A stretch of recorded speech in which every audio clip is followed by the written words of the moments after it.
अस्सलाम वालेकुम फ्रेंड्स, क्या हाल है? उम्मीद करता हूँ आप सब खैरियत से होंगे। चलें हाज़िर हूँ एक और नए टूल के साथ। तो टूल के बारे में बात जानने से पहले आप लोगों से हमेशा से जो रिक्वेस्ट होती है भाइयों से कि मेरे चैनल को लाज़मी सब्सक्राइब करें, बेल आइकन पे क्लिक करें ताकि आने वाले जो मज़ीद टूल्स हैं और वो आप तक पहुँच सकें, और क्लास को भी इंशाल्लाह आजकल में इंशाल्लाह कंटिन्यू कर देंगे दोबारा से, ठीक है? और चलें टूल की तरफ चलते हैं और टूल के बारे में जानते हैं, जिस टूल के बारे में आज हम बात करेंगे। अच्छा जी, टूल का नाम है जी ईगल जीएसएम टूल। उसका V2 वर्ज़न यानी उसका वर्ज़न 2 आया है, तो मैंने कहा चलें ये टूल शेयर कर दूँ। अच्छा, ये एक यूनिवर्सल टूल है और बिल्कुल लाइट सा टूल है, इतना यानी कोई हैवी टूल नहीं है। अच्छा, मीडिया फाइल का लिंक आपको दे देंगे, इस पे क्लिक करके आप इसको डाउनलोड कर लीजिएगा, ठीक है? मैंने इसको डाउनलोड कर लिया, आप इसको डाउनलोड कर लीजिएगा, ठीक है? ये तकरीबन कोई 10 एमबी का सॉफ्टवेयर है और अभी मुझे लगता है जैसे मेरे कोई नेट के अंदर कोई इशू हो गया है। हाँ जी, बिल्कुल नेट इशू हो गया है। तो अभी चल जाता है। हाँ, ये देखिए चल गया है। 10 एमबी का सॉफ्टवेयर है, तो आप इसको डाउनलोड कर लीजिएगा। हल्का-फुल्का सा है, ज़्यादा वो कोई हैवी सॉफ्टवेयर नहीं है, हैवी टूल नहीं है, ठीक है? मैंने टूल जो है वो डाउनलोड कर लिया है। डेस्कटॉप पे चलते हैं। ये टूल है, इसको एक्सट्रैक्ट कर लेते हैं। एक्सट्रैक्ट में आपको पहले ही बता दिया है कि इसका जो पासवर्ड है वो 2025 है, ठीक है? और आप लोगों ने ये क्या करना है, एक काम और करना है, यहाँ जाके आपने एंटीवायरस को जो है ना वो डिसेबल कर देना है, वो ये लाज़मी है। इन केस के अगर हमारा जो एंटीवायरस हमारे प्रोग्राम को एज़ वायरस डिटेक्ट करे तो उससे अच्छा है तो हम पहले ही इसको डिसेबल कर दें। चलें इसको ओपन करते हैं और ये ईगल जीएसएम को इंस्टॉल कर लेते हैं, ठीक है? Next install. चल, ये ईगल जीएसएम इंस्टॉल हो गया और इसका जो आइकॉन है वो ये बन के आ गया, ठीक है? अब इसको कर लेते हैं राइट क्लिक करके इसको रन एज एडमिनिस्ट्रेटर पे क्लिक करके इसको चला लिया। अब ये यूनिवर्सल लोडर है, आपने सर्वर को स्टार्ट करना है तो स्टार्ट सर्वर पे क्लिक करेंगे और वेट करेंगे कि कब तक आपका प्रोग्राम जो है, ये डिपेंड करता है कि आपके कंप्यूटर की स्पीड क्या है और आपके जो इंटरनेट की स्पीड क्या है, ये उसके हिसाब से चलता है। थोड़ा सा वेट करेंगे, जैसे ही ये एक्टिव हो जाता है।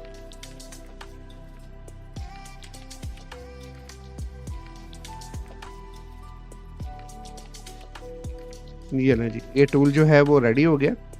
अब मैं इसका जो बैकग्राउंड है ना उसको क्लियर कर देता हूँ ताकि आप लोगों को ना इजीली ये समझ आ सके। अच्छा, यहाँ मैंने आपको बोला था ये यूनिवर्सल टूल है, इसलिए इसके अंदर ना कोई मॉडल की सिलेक्शन वगैरह नहीं दी हुई, ठीक है? आप इसको इजीली वैसे ही बाय डिफ़ॉल्ट ये यूनिवर्सल है, ठीक है? आप इसमें 2 तरह के फंक्शंस हैं वो कैरी कर सकते हैं, यानी कि 2 तरह के सीपीयूज़ के ऊपर ये आप इसका काम कर सकते हैं, जो कि एक है एमटीके और एक है क्वालकॉम, ठीक है? इसके अलावा जो यूटिलिटीज़ दी हुई हैं वो फास्टबूट की भी दी हुई हैं और एडीबी फंक्शंस कुछ दिए हुए हैं, बाईपास के भी कुछ फंक्शंस दिए हुए हैं। चलिए सबसे पहले हमारे पास जो है वो एमटीके क्लाइंट यानी कि एमटीके सीपीयू के बारे में दिया हुआ है। तो हम यहाँ पे एमटीके क्लाइंट में हम स्कैटर फाइल लोड कर सकते हैं और ठीक है, फ्लैश कर सकते हैं और रीड भी कर सकते हैं, ठीक है? जब हम आइडेंटिफाई पे क्लिक करते हैं ना, जैसे ही हम आइडेंटिफाई पे क्लिक करेंगे तो वेटिंग, अब हम अपने मोबाइल को कनेक्ट करेंगे, जैसे ही मोबाइल कनेक्ट होगा तो यहाँ पे पूरी एक लिस्ट आ जाएगी, ठीक है? अभी मैं इसको डिसेबल कर रहा हूँ, ठीक है? स्टॉप कर रहा था। तो यहाँ पे यानी कि जैसे ही मैं आइडेंटिफाई पे क्लिक करता हूँ तो यहाँ पे और इसको कनेक्ट करता हूँ तो यहाँ पे क्या आ जाता है, यहाँ पे यानी कि पूरी की पूरी पार्टीशंस आ जाएंगी, पूरी लिस्ट आ जाएगी उसकी। फिर मैं कोई भी पार्टीशन अरेज कर सकूँगा, रीड कर सकूँगा, ठीक है? अच्छा, ये जो फ्लैश का बटन बनाया हुआ है ये है, स्कैटर फाइल को यहाँ पे हम लोड करा सकते हैं और फिर फ्लैश करके फिर वॉल्यूम अप और वॉल्यूम डाउन की को प्रेस करते हुए यूएसबी केबल को इंसर्ट कर देते हैं और फ्लैश कर देते हैं। अगर तो लोडर इसके अंदर यूनिवर्सल उठा लेता है तब तो फ्लैश कर देगा, नहीं तो फिर वो एरर दे देगा, जिसमें हम ये एक तो ये फ्रीवेयर का फोल्डर लगा सकते हैं और ये साथ में है कस्टम प्री लोडर लगाएंगे तो तब भी हम ये काम कर सकेंगे, ठीक है, ईजिली। कस्टम फ्रीवेयर लगाने से हमें पता होगा कि हमारा जो सॉफ्टवेयर है वो यानी कि इसके अंदर कौन सा सॉफ्टवेयर लगेगा, कौन सा इसके अंदर स्कैटर फाइल जो हमने लगाई है उस मॉडल का प्रीलोडर लगाने के तो ईजिली डिटेक्ट भी कर पाएगा और फ्लैश भी कर पाएगा। ठीक है। अच्छा, यहाँ पे ऑटो रीबूट यानी कि कोई भी फंक्शन कंप्लीट हो तो सेट मोबाइल जो है वो ऑटो रूट हो जाए। ठीक है, एक ये फंक्शन हो गया।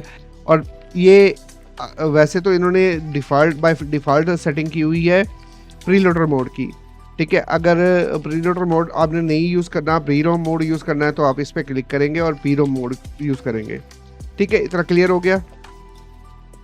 अच्छा जी, अब बाईपास फंक्शन में चलते हैं। अब ये MTK का ही है। ठीक है, MTK का ये है कि ये आप वैसे ये फंक्शन यूज़ कर सकते हैं, ये सारे के सारे wipe user data, wipe FRP user data, arrays FRP, backup NV, arrays NV, wipe FRP और MI क्लाउड। ठीक है, ये Xiaomi के लिए। अच्छा, अब इसमें यह है कि अगर तो आपका सेट यूनिवर्सल लोडर से प्री लोडर से बूट कर जाता है तब तो ठीक है ईजिली। अगर नहीं करता तो आप कस्टम प्री लोडर दे के मुकामी जो सेट होगा उसका प्री लोडर देंगे और फिर ये भी काम कर लेंगे। ठीक है, क्योंकि इसमें मॉडल की सिलेक्शन नहीं है तो कस्टम प्री लोडर आप इसमें लगा के अपना काम ईजिली कर सकते हैं। ठीक है। अच्छा चलें, नेक्स्ट है क्वालकॉम। अब इसके बारे में जान लिया मीडियाटेक के ये जो थे। अच्छा चले अब आ जाते हैं क्वालकॉम के अंदर। अब क्वालकॉम के अंदर हम जो फायर हॉर्स है यानी कि फायर हॉर्स फाइल और फोल्डर लगा के किसी भी क्वालकॉम जो मोबाइल है उसको फ्लैश कर सकते हैं। ठीक है, अब यहाँ से फाइल लोड कराएंगे। फाइल लोड कराने के लिए उसके बाद आप यहाँ से इसको फ्लैश कर सकते हैं। ठीक है। अच्छा जी, और इधर क्या है, इधर है आप किसी सेट का FRP लॉक रिमूव करना चाहते हैं या MI अकाउंट रिमूव करना चाहते हैं तो आप यहाँ पे फायर हॉर्स फाइल देंगे ताकि आपका सेट जो है बूट करे। तो फायर हॉर्स फाइल देने के बाद आपको अपने मोबाइल को कनेक्ट कैसे करना है, टेस्ट पॉइंट के जरिए करना है, क्योंकि क्वालकॉम CPU है तो आप यही यूज़ करेंगे। ठीक है, क्वालकॉम CPU यूज़ करके आप ईजिली अपना टेस्ट पॉइंट के ज़रिए अपने MI अकाउंट यानी MI के जो रेडमी के सेट होते हैं उनका अकाउंट MI बाईपास कर सकते हैं। इसके अलावा FRP लॉक जो है उसको भी बाईपास कर सकते हैं। ठीक है, उम्मीद है यहाँ तक ये भी क्लियर हो गया होगा। चलें आगे है ADB मोड। अब ADB मोड में हम ये दो फंक्शंस दिए हुए हैं, फर्मवेयर बैकअप रिस्टोर और ADB। चले अभी आप इसको, क्योंकि इसके बारे में मुझे नहीं पता ये क्या है, तो आप इसको छोड़ दें। उसके बाद लास्ट में है फास्ट बूट मोड। अब फास्ट बूट मोड में ज़्यादातर हम Xiaomi रेडमी और MI के सेटों को सर्विस करते हैं। तो हम वैसे तो फास्ट बूट मोड में जो भी सेट जाएगा, जो भी मोबाइल जाएगा तो हम ये सारे के सारे ऑप्शंस उसके लिए भी यूज़ कर पाएंगे। ठीक है। अच्छा जी, रीड इन्फो लेते हैं। तो हम रीड इन्फो लेके डू जॉब करेंगे तो हमारा मोबाइल की इन्फॉर्मेशन जो है हमारे सामने आ जाएगी। इस तरह ही फैक्ट्री रीसेट है, इसी तरह FRP UFS, arrays FRP UFS, यानी अगर हमारे मोबाइल के अंदर UFS चिप लगी हुई है तो हम ये वाली ऑप्शन यूज़ करेंगे, और अगर हमारे मोबाइल के अंदर eMMC चिप लगी हुई तो हम ये वाली ऑप्शन यूज़ करेंगे। और रीबूट सिस्टम, अगर फास्ट बूट से सिस्टम यानी कि नॉर्मल मोड में जाना है तो हम ये यूज़ करेंगे। अच्छा, फास्ट बूट से EDL मोड में जाना है तो उसके लिए ये 3 मेथड दिए हुए हैं।